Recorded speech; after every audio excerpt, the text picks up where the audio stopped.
Okay. So we're giving the people what they want. No, I'm just kidding. But we're famous, bro.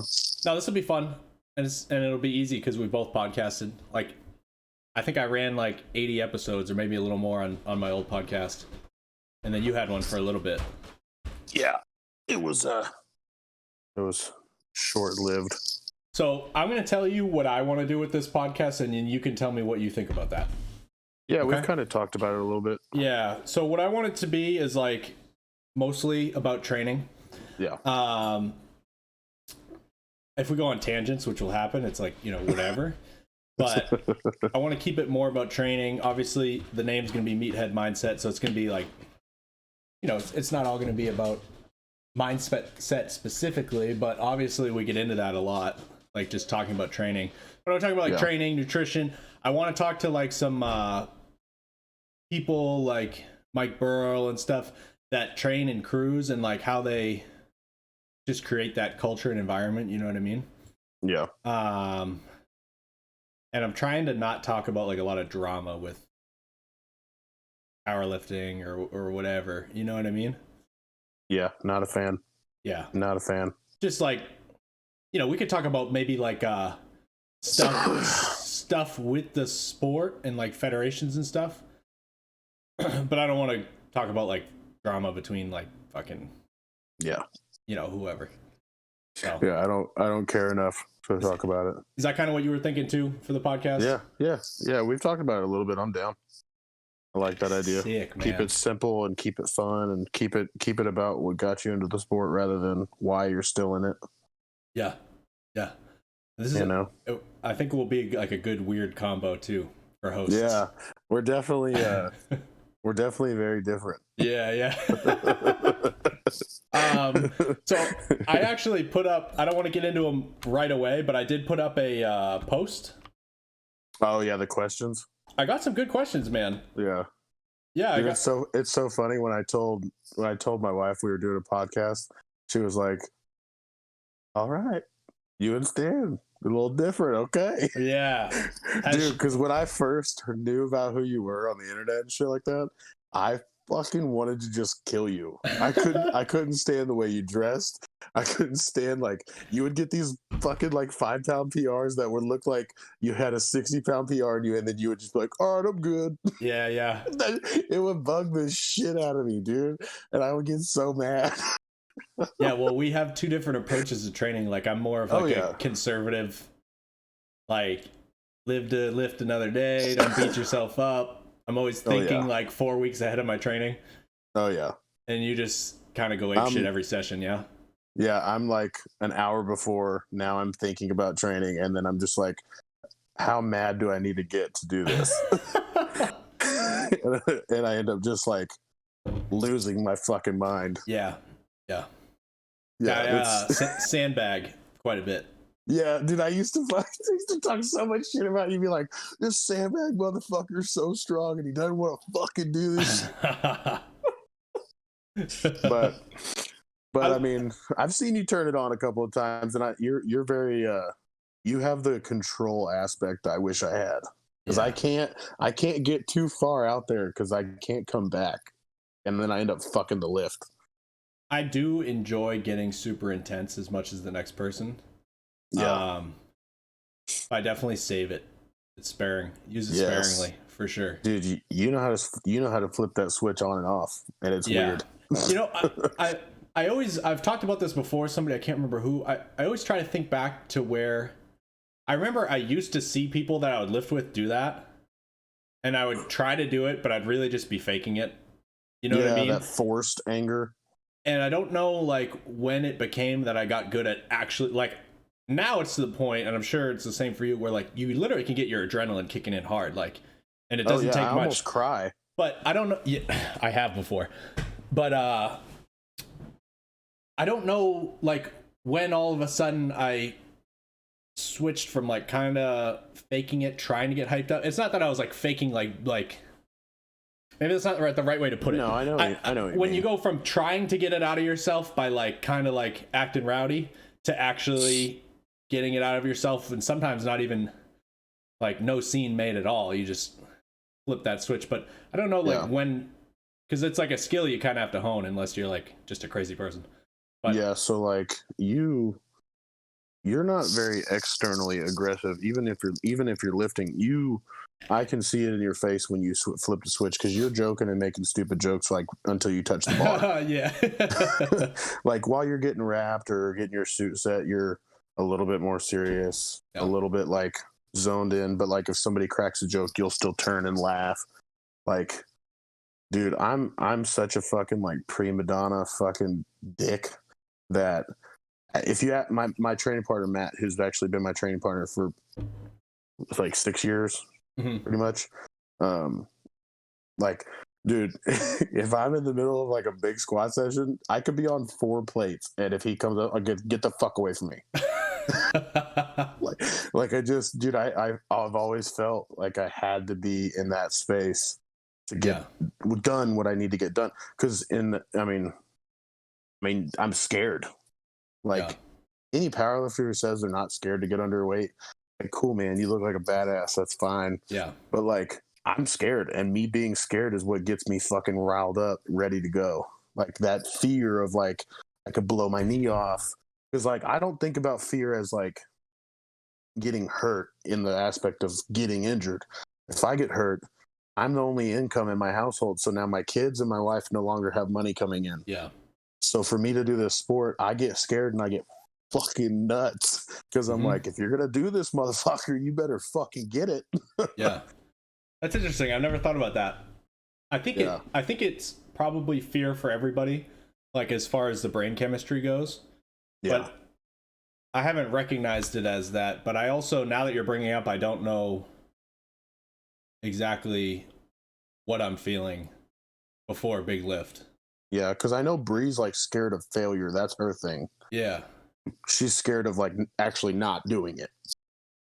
I think it is fear. It's just like I said, like you might not always interpret it that way. I think it's like it's similar to like if you were about to like, I don't know, jump off some shit really high or something, like skydive or something. You get like that adrenaline rush, but what that is, I think, is it's your body is like, well, yeah, that's what adrenaline is. It's like it's afraid of what's about to happen. Yeah, it's fight or flight, because your brain doesn't know weight, your brain doesn't know danger, your brain just knows fear, and it knows survival. Yeah, you know what I mean. Like our legs don't know that we're squatting 800 pounds. But you say that, and I agree with you. But also, I know that when you're gonna take a big lift, I assume we're the same, and you're not thinking like, oh man, like I'm afraid to take this right now, but I'm gonna try. It's not like that. You know what I mean? No. Because that type of fear, that's the kind of fear you shouldn't even get under the bar. Yeah, well, yeah, that's doubt. Yeah. You think it's different? I'm talking about fear like you're just in the fight or flight. Yeah, you're just like, this is scary. Yeah. But I'm not scared of you. It's just a scary situation because you're putting shit on your back that most people should not be doing. Because, I mean, on a whole different topic, this sport's not healthy, you know? I don't care how healthy you are. You're not a healthy person if you're a fucking athlete. But yeah, I agree. Back on that, like, yeah, it's just a scary situation. So like, it's like driving a car 180 miles an hour. I'm not thinking, oh, I'm gonna fucking crash. I'm thinking, holy fuck, I'm going 180 miles an hour. Yeah. You know what I mean? Like, no one's sitting there thinking, oh, I'm gonna fucking wreck. Because as soon as you think you're gonna wreck, you better fucking slow down, homie. Yeah. Because like, dude, I had my worst mindset shit comes with bench because it's my pet lift. Yeah. So like, I remember one time, I think I like took 585 in my last multiply meet, and I went to take 600, and I literally said out loud, I'm not going to get this. Like, why would I even walk up to the bench now? Really? Yeah. Yeah. And I didn't get it, obviously. Yeah. You know? So like, that's one thing that I've gotten a lot better at, because now I go into bench like, yo, I'm a fucking badass bencher. You know, I just like trick myself into it now. Did you or maybe not now, but back when you were like, when you had that incident, were you like missing weights a lot in training? No. Only Really? only shirted benches because I can't, dude. Me figuring out a shirted bench is like you figuring out how to fucking build a house. Yeah. Yeah. Nothing against you, Because cutie pie. part of the way part of the reason that I train the way I do, some of it's just to like save my fucking body because it hurts all the time. Yeah. That's the most obvious, but one of the good benefits that I get from sandbagging a little or cutting it a little early is I've done so many training sessions now for years on end without missing a weight that thought never even enters my mind. You know what I mean? Because I'm like, I don't miss, like, I can't even fucking remember missing a weight. Like, like I've never missed a weight that's on the bar in my recent recollection. You know what I mean? So it builds confidence. And then, you know, something still might happen where maybe you go to a meet and a third attempt, maybe you're going to miss it. That could happen the next time I compete. But the point is I never have that doubt because I've never missed in training. Yeah. You know what I mean? So it's not even a thought when even if I take a big jump, I'm like, I'm just going to do this. Like I do it every time. You know what I mean? Because it just becomes normal. Like, if you do miss, does it affect you mentally, or do you just like brush it off? Because for me, it depends on the lift. I'm trying to think of here's the problem. Because I can't remember the last time I know back when I was like lifting by myself and I was more into the raw stuff. I would miss here and there, and I think it would never really get to me too much because usually I'm like, well, you know, now that I think about it, I'm a little bit fatigued right now, like because I've been training really hard for the past 3 months. I've been hitting a lot of PRs, and so like eventually, like what goes up has to come down. You know what I mean? Yeah. So usually, that's the same. Usually, rather than reacting emotionally, I'll think about why, and I'm like, you know what? I've strung together some good training sessions, and I had one bad one. Like, yes, what can you fucking expect? You know what I mean? That's probably the biggest change that I've made that's helped me because of what I do for a living. So like I'll work 16 hours a day, easy. And then I go to the gym and I try to deadlift like 700 pounds off the 4-inch blocks, and I'll like sit there and just fucking bounce, and like nothing happens, and then I just put it down. I'm like, yep, figured that was gonna happen. Yeah. You know, like I'm running on 4 hours of sleep. I've only had 2 meals in me. I'm lucky if I get a half a gallon of water in today. Like, I'm just training, bro. I'm just training. How is training going right now? You've been working a lot, yeah? Fucking few and far between, bro. I clocked 85 hours last week. So, is this like a busy season or no? It's just because of that giant freeze that Texas had. Yeah, our infrastructure is not made for it, man. Like we're so fucked, but like we're catching up. So now I've noticed. So like last week, I got off work at like 6 o'clock once or twice that week, which is like really good compared to 9-10 o'clock at night. Because the biggest thing for me, dude, is like, so if I work this much, I'm sacrificing time with my kids and my wife. And then if I train on top of that, that's more time that I'm sacrificing away from them. Yeah. So my head, it's like my house is an hour drive from the gym one way. So if I get off work at 8 o'clock at night, I go to the gym, I finish up at, 9:30, 10 o'clock, because I don't really like to waste time. More than 2 hours, I'm annoyed.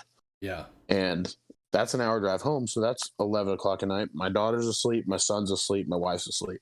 And then I leave the house at 6:30 in the morning. Everyone's asleep. Yep. So like right now, I play it by ear. So like I do mainly for health, because like right now I'm not training as much, so I'm not eating as much. So like I'm down like 30 pounds or something like that, 25, 30 pounds. Because I was 310, 315 going into a meet. I was actually supposed to compete April 3rd. And then I was like, well, dude, if I'm not going to compete because of work, then I'm going to dial it back on all my gear. I'm going to dial it back on all my food. Yeah. Everything. Like I've been natural for 3 months. Holy shit. Nothing. Nothing at all? Wow. And I feel way better than I thought I would feel. Really? Did you crash at all? Oh yeah. Yeah. dude. Because you know me, and you know like how I am. Yeah. So like, I can't do the first month. Yeah. It was bad. I was tired all the time. My freaking hormones were all over the place, Yeah. guy. And then working 16 hours a day on top of that was like, I think I crashed harder because of that. But then the second Definitely. month and then this month, I feel really good. My hips don't hurt, dude. My knees don't hurt. Everything Nice. feels so much better. Um, my diet's way better. That's good. Not as clean as my goal is to get it to, but you know that it is what it is. But it's a Yeah. lot better. I'm down to like 288 in the morning. The last time I was around this weight was when we were working together. We got down to 275 together. Yeah. I'm gonna try to get down to like 260. Yeah. Do you feel like you lost a lot of muscle, or were you able to hold on to a lot? Or you haven't been really training, so it's hard to say. Like, you probably did lose a lot, but you haven't been training and you came off, so it's kind of. I haven't lost as much as I thought I was going to lose. Yeah. So the first thing for me to go, because I've been through spells like this where I have to work a shit ton and then training takes a backseat. It's just because of what I do. Yeah. So like the first thing I notice that goes traps. Those see ya out. It's like where I hold. It's like where I hold water or some shit. And then like pecs. But other than like my pecs and my traps, like my shoulders are still big, my arms are still big, my triceps are still fucking, you know, little lazy pieces of shit. And then my legs are still shitty. So yeah, I'm down to 125 a week right now, and I definitely like just feel like a sad sack of shit. Like, not really, but you not definitely the same like as 500. You don't hold that same like fullness. You know what I mean? Dude, you just don't wake up pumped. Yeah, exactly. Like I never really feel like I lose any muscle, and I can kind of tell that I don't because my strength stays where it is. Yeah. But I don't hold the fullness. I just look flat. You know what I mean? Dude. It's the hardest thing in the world for me because like obviously I start my like ramp up on that shit 16 weeks out. Yeah. You know, because like I like to rotate different shit. So I'll start 16 weeks out, and you do the first 4 weeks, you're just like, yeah, you know, your body's just like, fuck yes. You know, you feel great, you're sleeping great, you're eating a shit ton, and you're not even gaining weight because you're just like, fucking, grr. And your mind is like, and like, dude, my favorite part of all of that is like, dude, I'll listen to some music and be sitting in the car and just like, oh yeah, that's me all year, dude. I do shit like that all the time. Like when we send each other those Lord of the Rings soundtracks. Yeah, dude, I listen to music on the way to work at like 5 a.m. and I'll legit have like all the hairs on my body standing up, like listening to some just like shit that's getting me hyped. Dude, just to get off topic, I was actually going to text you the other day. So I was driving to work. It's 5:30 in the morning, and I was listening to who was I listening to? Hatebreed, because I fucking love Hatebreed, and they're soft enough to. I listened to a little bit of Hatebreed recently too, and then I posted that Eric Lillibridge training video because the Hatebreed was reminding me of like that kind of era of lifting. The very like Frank McGrath animal, like dark dungeon training. Like, yeah. So you like, had all those guys. You had like Derek Kendall, Pete Rubish, Eric Lillibridge, all the Lillibridges, like all their videos would have Hatebreed in the background. Hell yeah, because dude, Hatebreed's like, now is the time for me to rise through my feet. Like, it's positive metal. It's tough. Like, it's tough. I was listening to it at like 5:30 in the morning. Dude, I was shaking so hard I started tearing up. I was freaking out. I was like, I need to go train. Fuck. Yeah, Hatebreed is like quintessential powerlifting music for sure. Yeah, I definitely Hatebreed or Kubla Khan. Kubla Khan's good. The thing with Hatebreed is I look past it because I've heard so much of it. Yes. But I forget how good it is because I just overplayed it at one point. But when you haven't heard it for a while and you listen to it, you're like, damn, dude, these are some bangers. Yeah, so like that's like Pantera for me. Yeah, Pantera's low key really good. Like, well, not low key. I know, like that's a band that a lot of people love. But the same thing happened with me with Pantera. So the gym I grew up going to was all like, kind of either stuff like Pantera or Metallica, or it would be like So like the old school dudes. Yeah, or it would be like Judas Priest, AC/DC, Motorhead, like stuff like that. But like all of that music to me got really, really overplayed. Like, well, yeah, I would go to the gym.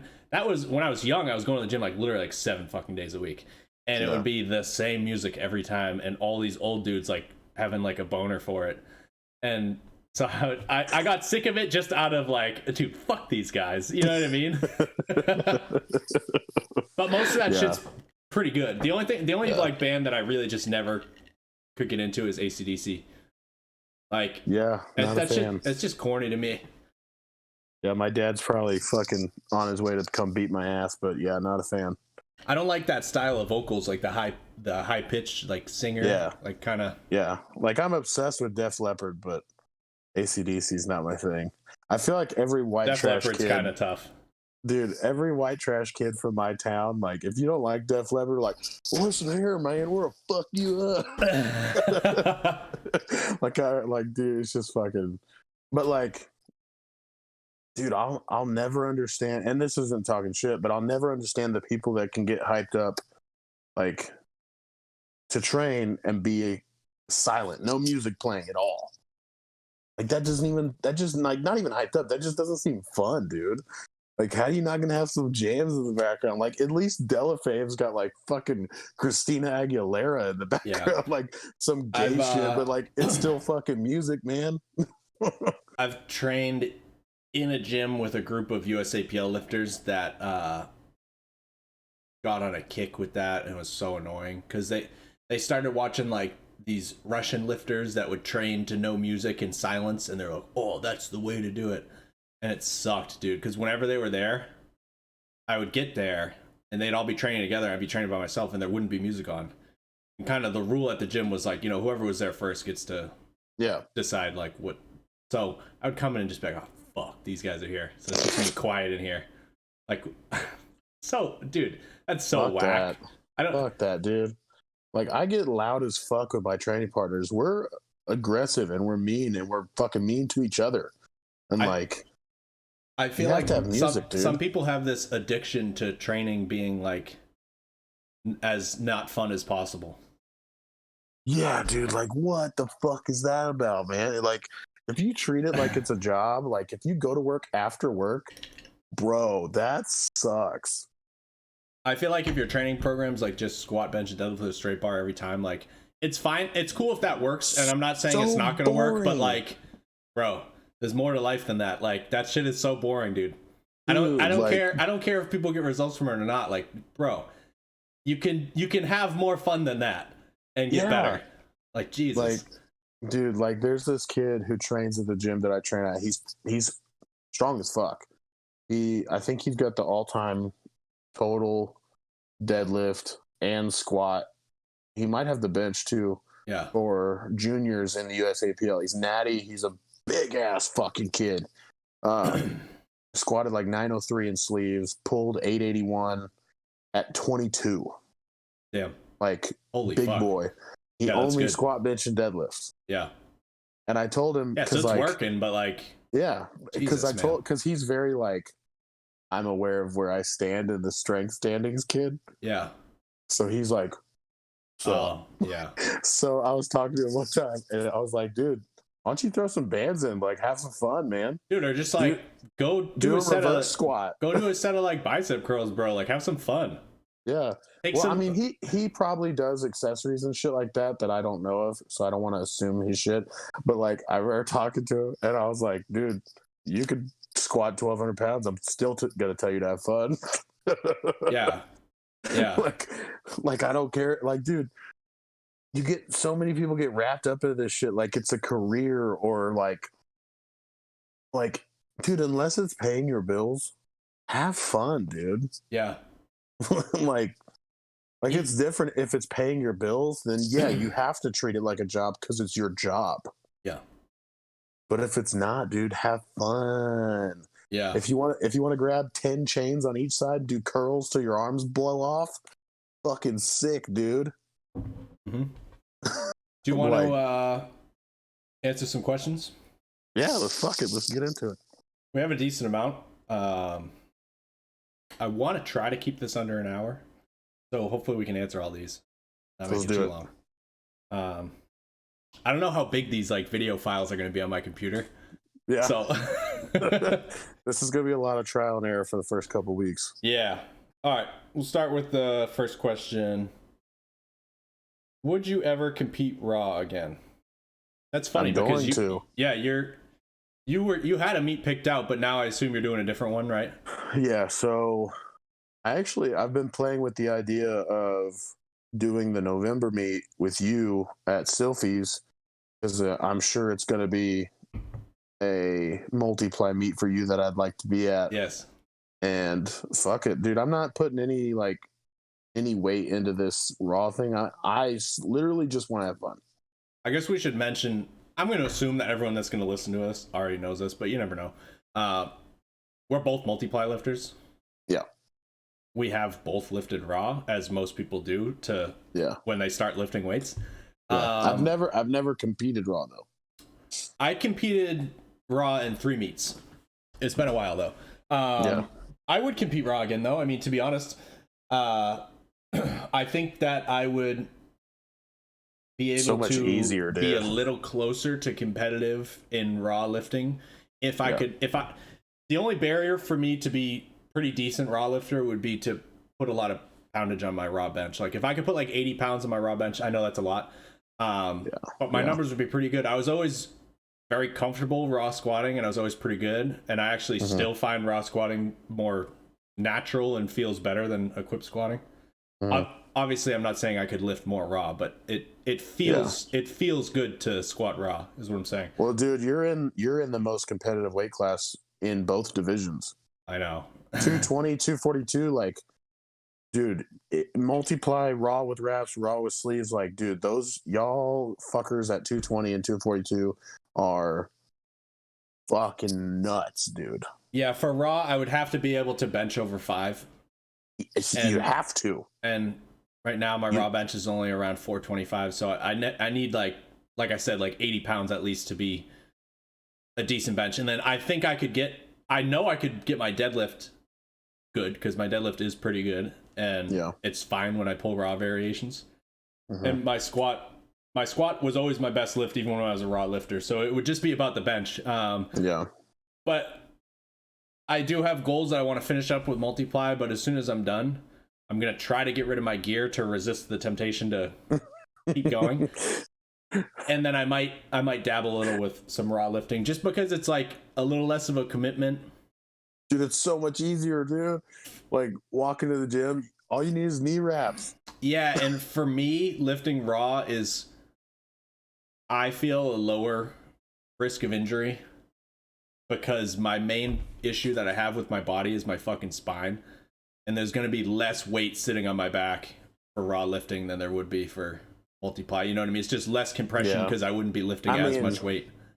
Either way, you're fucked, honestly. Yeah. But at least you don't have the capability of so much overload. Exactly. Yeah, because like my plan, I was gonna squat like 750 in wraps, and I've squatted 903 in the gym, or 905 in the gym, in a suit and wraps and everything, and I've squatted 700 in wraps in the gym, and that 700 in wraps felt like 1,000 in a suit. I think you sent me a video of that one though. It moved okay. Yeah, it was way faster than I thought it was gonna be. Yeah. But no, it's just easier. You don't need as big a crew. You don't need as much shit, but multiply is funner. Yeah, I agree. I mean, that's obviously what's more fun than putting on some gear and squatting some stupid fucking weight. Yeah. Like, obviously we're a little bit biased on that. You know what I mean? Let's see. Yeah, so we both would compete Raw, yeah. Frequency of squat versus deadlift versus good morning on max effort lower. Fuck good mornings. I hate them so much. I know you love them, Stan. I know you rotate them, dude. I do. fuck that. I'm weird, dude. I'll do a 6-inch deficit deadlift before I do good mornings. We do good mornings probably at least once a month. Sometimes it gets pushed a little depending what's going on and how my back's doing. Yeah. But we do good mornings once a week. Freaking sweet squat. I squat every week unless there's like some weird issue going on, but I squat every Friday. Mm-hmm. I do speed squats 2 weeks in a row, and then I do a max effort squat, and then rinse and repeat. But I only squat once a week. So like what I program for my buddy, who is my training partner, who still trains in gear, is we always do speed squats on Fridays, but I'll change up the reps or the volume or like, because this is shit that I've learned from previous people. Like, okay, you do 6 sets of triples at your main weight. Now I want you to work up to a heavy double. Do you squat twice a week? Like, do you ever take a max effort on Monday then? Yeah, me neither. Mondays are deadlift days. Fridays are squats. I notice a lot of people are getting away from squatting twice a week. Yeah, because the classic like multiply lifter thing to do is max effort squat on Monday, speed squats on Friday. But a lot of people aren't doing that anymore. No. Well, because look at what Hoff and his crew do. Yeah. They squat on Fridays, as far as I know. Yeah, you're gonna do whatever the best in the world does. So yeah. That's just how it is. So yeah, I squat once a week. Like I said, assuming everything's normal, I'm not injured. Good mornings, usually about once a month. And I personally deadlift 2 to 3 weeks out of the month. And it's always on Mondays. I either do speed pulls or a max effort, but I would never do like a max effort deadlift on the Monday if I had the max effort squat on the Friday. Yeah, I don't. Max effort deadlift usually lines up with the week 1 of speed squats. Yeah, you have to coordinate your lifts. So like, you're not going to take 10-3 rack pull 1 rep max and then take a fucking full geared squat on Friday. Right. Like, you have to like plan that. So if you a max effort deadlift is going to fuck you for minimum 3 to 4 days minimum. Yeah, like a week for me. yeah, dude. Like people don't understand. Like, a deadlift takes a lot out of you. I don't even like doing a max effort deadlift on week 2 of speed squats. I try to line it up on week 1 every time.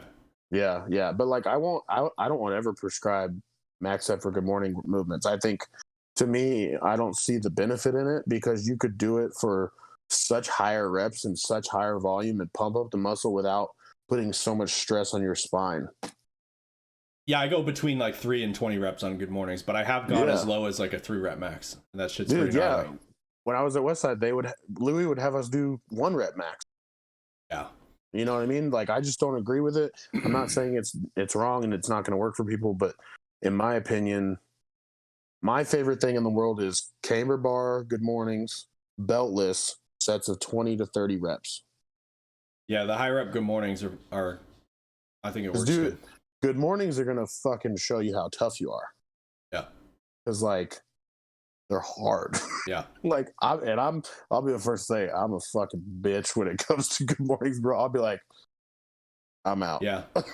They're good, though. I mean, and you can find ways, like, if you're not comfortable using a lot of weight, you can find ways to make them hard. Like, you could do heels touching. You could do the safety squat bar is always a lot harder. You could use lighter weight there. You do safety squat bar, heels touching, you're only going to need like a plate. yeah, literally for like, you know, if you do high reps. Whereas like, really if you're doing like a 3 rep max or 5 rep max, you're probably going to want to use the cambered bar. It's a little safer on the low back. You get to load the hips a little bit better. Safety squat bar for those lower reps gets a little too sketchy because it's just so much load on the back. Yeah. And the weight's so far out in front of you. I like all good mornings though. There's like hundreds of different ways you can do them. Yeah. Like, don't get me wrong. As much as I hate good mornings, I mean, you can't beat them. They're just a back builder. Yeah. You know, like it's like bicep curls for biceps. It's just you're not gonna not build with it. You ever done good mornings at the end of a workout? Yeah, stupidest thing I've ever done. I've done that a couple times. That shit's brutal. Bro, like, my ass pumps up, my hamstrings are fucked, my lower back feels like it's gonna come out of my asshole. Yeah. Like, it's just not a good time. Gnarly. All right, let's see. Move on to the next one. For gaining muscle, how many meals a day should be eaten? And then it says ratio of protein, carbs, fats. But we should probably answer those two separately. So, for gaining muscle, how many meals a day should be eaten? This is your aspect, bro. Mine is like, I'll put some weight on you. I don't know about lean muscle. You know how to put weight on though. I mean, what would you say? So the way that I would preface this is I know how to put weight on and muscle on me. Yeah. So like everybody's different, and I learned that working with you because like I would eat tons of steak and tons of rice and no vegetables because I fucking hate vegetables, and like pizza and ice cream and all this shit, right? So like working with you, I learned my body responds to leaner meats, chicken, turkey, yeah, shit like that. And I mean, fuck, you and I went from, I was 295 floating for like 3 weeks, dude, because we were doing beef and shit like that. And I think you actually said, like, let's try a leaner source when I was doing like salmon at night for the fats, and I was doing turkey, ground turkey for every meal. And dude, I went to 275 in like 2 weeks. Yeah. You have to, you like putting on muscle, losing fat, getting leaner, getting bigger. Like you just have to find what works for you, man. You just have to find the amount of meals that works for you. Because I remember when we first started, I was eating every 2 hours, and then I was like, it wasn't really working. So I think what we did was we lowered the quantity, and I ate every hour and a half, and that was perfect. Yeah. Yeah. Like, yeah, dude. Here's my take on how many meals a day. I think it should be at least 4, probably. But yes, beyond that, it's kind of whatever you're going to be able to stick to, man. So like, yes, if you have a crazy job that like won't give you breaks to eat, and you work 8 hours a day, and you obviously sleep's a priority, you're still trying to get your 8 hours of sleep a night, you're not going to have time to fit in 6-7 meals a day, because you just won't have time, because it like you'll be able to eat breakfast before work, and then if you only get a lunch break at work and they don't let you eat like at your desk or whatever, that's 2 meals, and then you get out of work, you're only on meal 3. Before you go to bed at like 9 or 10, you're not going to have time between 5 p.m. and whatever 9 or 10 to eat 3-4 more meals and have them spaced. Like you're just not gonna be able to do that. So like, I will say though, your snack game better be on point if your job's like that.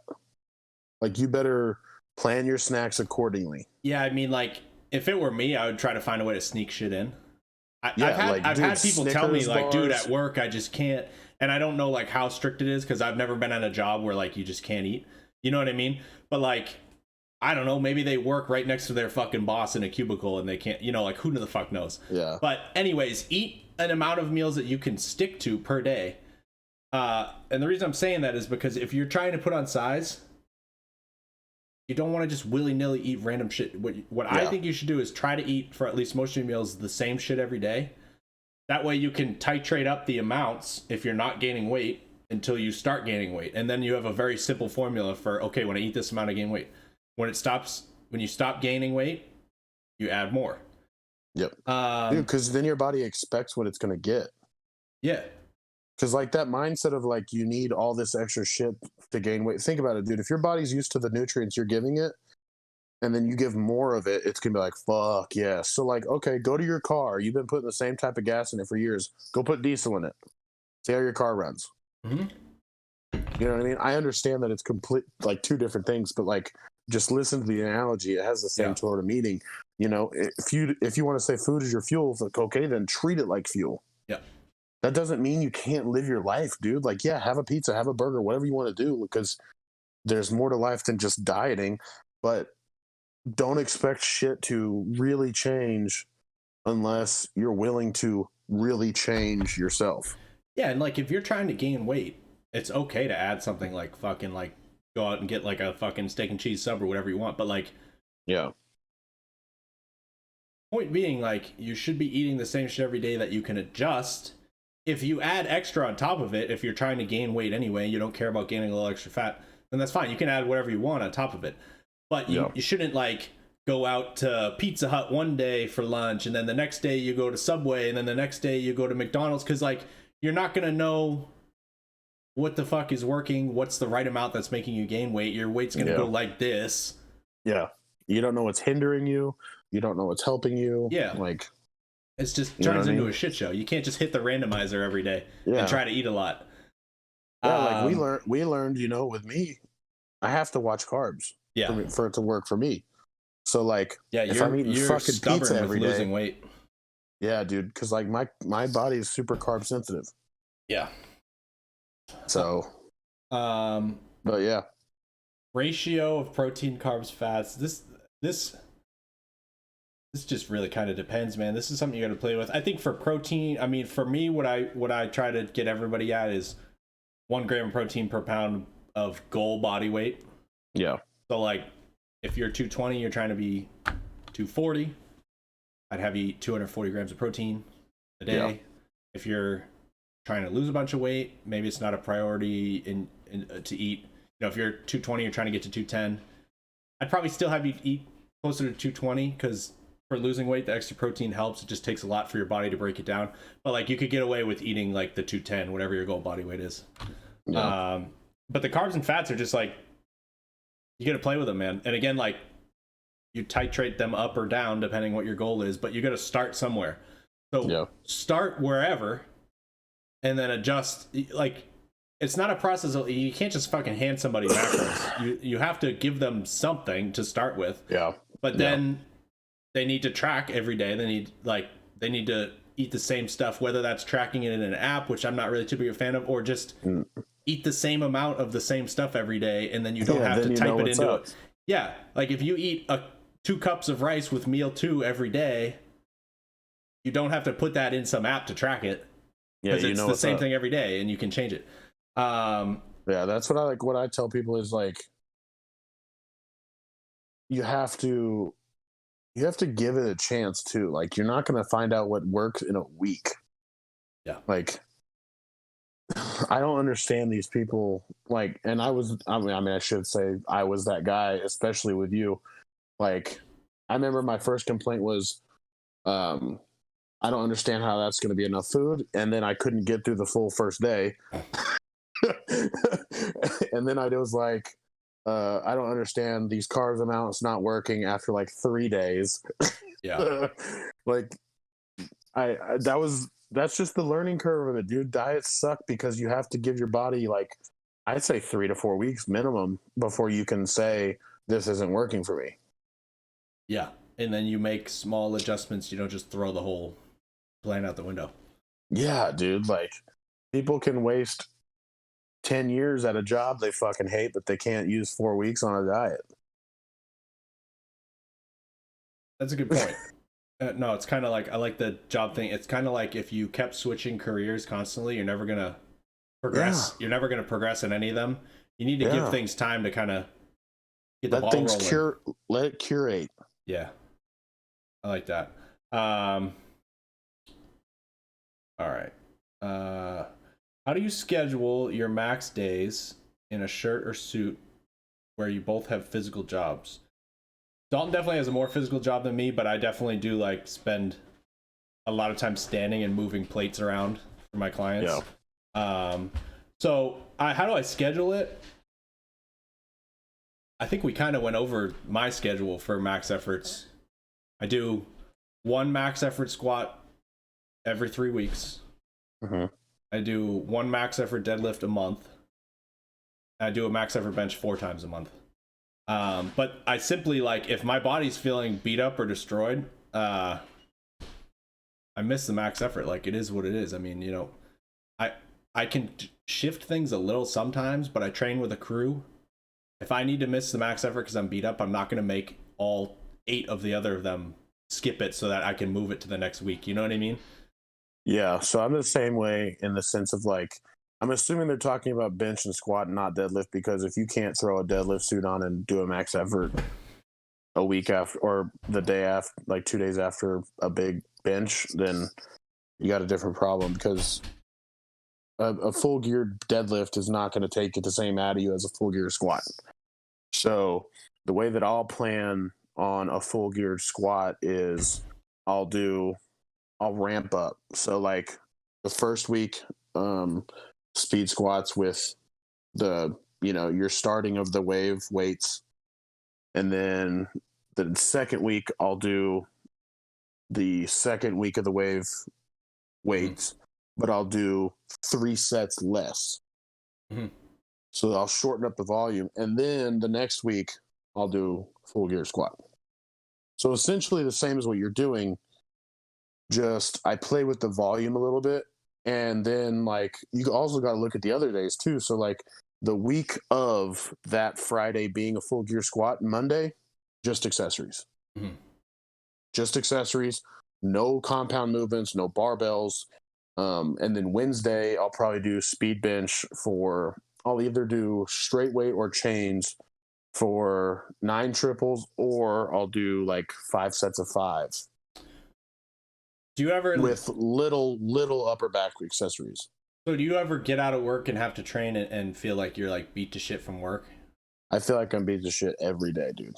Every day. Yeah. And I'm just used to it. Honestly, caffeine is like... I kind of feel a little beat most days too. But I mean, the thing is like I said, I'm not going to reschedule a max effort necessarily if I'm beat up from work. But another thing you could do if you don't want to skip it and you feel okay, but just a little fatigued, or your low back's a little sore or something, is you could do it, but just call it early. Yeah. So like I call those opener days. Yeah. So like, or like if you, like sometimes what I'll do if I had kind of a hard max effort plan and for some reason things aren't going right, is I'll go and look through my PRs and I'll switch it to one that I know I could break a really easy 5-pound PR. Yeah. And just do that for the day, break an easy 5-pound PR and then call it. Yeah. So that's what I call opener days. So like I'll have me and the guys work up to a last warm up or an opener. Yeah. Just to feel the weight again. Yeah. Use that day to like, okay, I remember what this feels like. You know what I mean? Not every day, and this is surprising coming from me, but not every day has to be like, yo, I'm gonna let my nuts drag. Let's fucking get it. You know what I mean? But you can go in there and do full geared squat and just don't put your suit on. Do your briefs. Get a PR there. Because dude, you should not be able to walk into the gym and not get a PR. Right. You can literally do lunges for an hour, and that's a 1-hour lunge PR. Like, you know what I mean? Like, you can do anything, dude. Like, just get better somehow. Yeah, don't put so much emphasis on what video you're going to be able to post later. Yep. But for shirted benches, man, I'm pretty like fuck it with that. Like, I'll come into the gym, work boots and jeans, and be like, yo, throw my bench shirt on. Let's fucking see what's up. Yeah. I don't really plan those out. I should plan them a lot better, but man, I'm just so shitty in a bench shirt that I'm like, fuck it, let's get it. Like, you know what I mean? I think if somebody I do a lot of reps in bench shirts now. Yeah. I think a lot of reps. This is Chapman. I don't know if he has a super physical job. I assume so if he's asking the question, but I think if somebody has a really, really physical job, like if they're like laying bricks or something, you're probably going to have to before you go to work. Yeah, or you're probably going to have to adjust your training volume overall, like to do less because you're getting so much extra work at your job.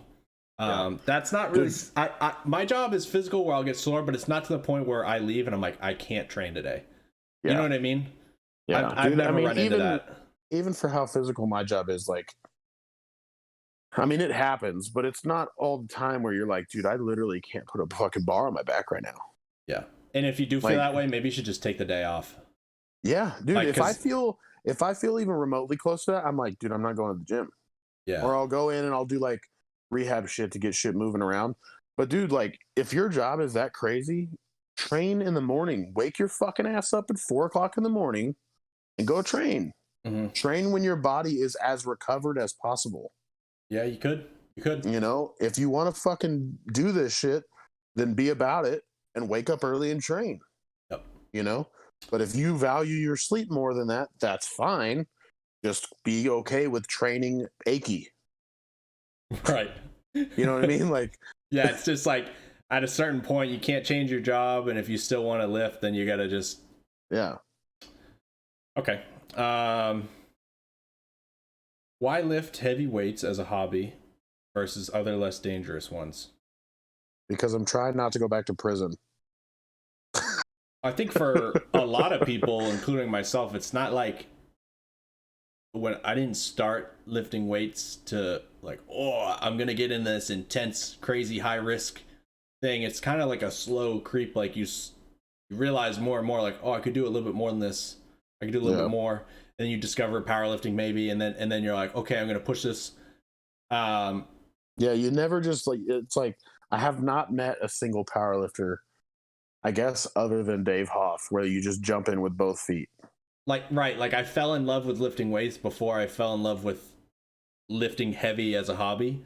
Well, yeah, dude. Like powerlifting for me started with baseball. Yeah, so Like I just wanted to compete again, and I had this dying fucking desire to compete because I feel like every man in their soul has a DNA thing where we have to compete against each other. It is our fucking DNA.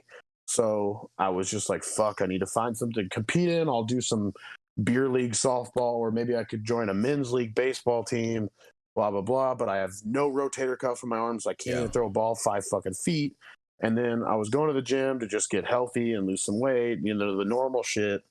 And then Instagram started to get popular, and I saw Eric Lillybridge. First person I ever saw. Didn't even know powerlifting existed. Because my dad was not a powerlifter. He was a bodybuilder. My mom was a cheerleader. So like that wasn't a household thing. Yeah. And I actually hired Eric Lillybridge as my first ever coach because one, he was cheap as fuck. And two, I didn't know anything. So like the inner athlete in me is like, if you don't know anything, either learn yourself or hire someone who can teach you. Yeah. So I hired him to teach me the basics. And then I just went from there, man. And I remember the first time I saw a Chuck Vogelpohl video on YouTube, I was like, that's the fucking shit I want to do. Yeah, it's kind of how it was for me. Like, it was kind of just in front of me because I was already lifting. Yeah. And then, I know this is a stupid answer, but it just looked cool, so. Yeah, because it is, dude. It's fucking sick. So I started doing it, you know what I mean? And now I'm doing it, so I'm like, I don't really feel like I'm choosing it over another hobby. It's just like I fell into it. Yeah, the same people who are like, I'm a gamer. Well, why did you get into gaming? Well, I don't know. I was watching a YouTube video of that Pookie Pie or whatever the fuck his name is, like fucking doing his fucking thing. Yeah. And it was like, damn, that's so cool. Look what he did. That's the same with me, dude. Like YouTube was a huge thing when I was like 13, 14 coming up. And I was seeing like West Side shit and Big Iron shit, Dave Hoff, Brandon Lilly, Eric Lillybridge, like the dudes who put out so much content, like or people put out content about them, because I know Dave and Chuck haven't put shit out their own really. But like, dude, watching Dave squat 1,005 at 19, I was like, I could fucking do that. Like, fuck yeah, dude. Like, dude, because like it makes you set goals, man. If you go through life and you don't have any goals and you don't have any dreams and you're not chasing shit, homie, reevaluate your shit, bro. Yeah. Because you have to work towards something, man. Like, dude, I had, you know, like, I know it brought a lot of bad shit to my life, and I know it brought a lot of negativity as far as like my choices that I made, but like I made it a goal to train at Westside, and I got there. You know, and nothing feels sicker than when you fucking accomplish a huge goal. Yeah. You know what I mean? Like, it's fucking rad, man. And when you have people around you that support it, like you and my buddy Matt, my training partner, like, dude, our conversations, if people looked at our texts, they look so gay because they're just like, no, you're sick, bro. Yeah. Yeah. Just what's the word for that? Just gassing each other up. Yeah, yeah, exactly. All right, let's like, it's just like, what's that? Go ahead. You're good. Oh, sorry. I didn't mean to cut you off. I was just going to say, let's answer. I thought you were done. I was going to say, let's answer one more. I have a couple more, but some of them are like stupid. But I have one more good one. What are the biggest weightlifting myths? Oh, fuck. That gear is easy. Yeah. Or that like, or that you're gonna fucking be motivated to go to the gym every day because you're not, Yep. but you just have to do it. Yep. Or that your fucking idol on Instagram is a great dude because he's probably a fucking asshole. Like, I'm sorry, dude. I've met my heroes, man, and they fucking let me down. Yeah. You know, Can like, happen. I will say, Hoff is probably the funniest, coolest dude I've ever met in powerlifting. Yeah. He's such a goober. I love that dude. He's awesome. I guarantee you, he barely knows me. Probably Yeah. doesn't even remember my name. But like, he's just such a nice dude. Like, don't get me wrong. There's a lot of nice people in powerlifting and in general, but like, the people that you're idolizing are probably fucking assholes. Yep. You know what I mean? Myths that come to mind for me. I spend a lot of time in a commercial gym because I work at one. Yeah. One that I hear a lot, usually it's from the like bros that probably, you know, weigh maybe 160 pounds, have a little bit of muscle on them, but they like have more on and don't train legs. They all have this joke that like, oh, like, you're gonna do cardio, bro? No, I don't do cardio, bro. Like, cardio kills gains and stuff like that. You know what I mean? Like, and it's just like, dude, literally the biggest dudes out there lifting weights do cardio almost every day. You think about that? Like, IFBB pros all do cardio every day.